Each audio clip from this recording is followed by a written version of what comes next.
రాదురా ఏ విజయం నీ కోసం నా కోసం, ఎటుపోదురా నువ్వు చేసిన కష్టం ఎప్పటికైనా సొంతం.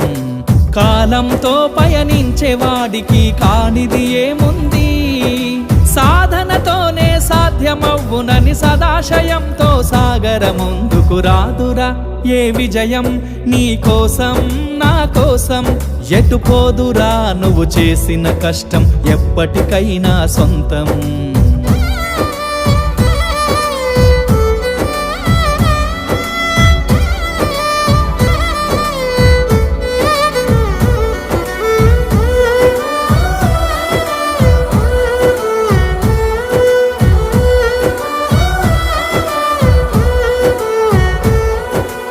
ఆకాశంలో అలలాగా పోయే ఆ పక్షులనే చూడు, అనుకున్న గమ్యమెంతున్న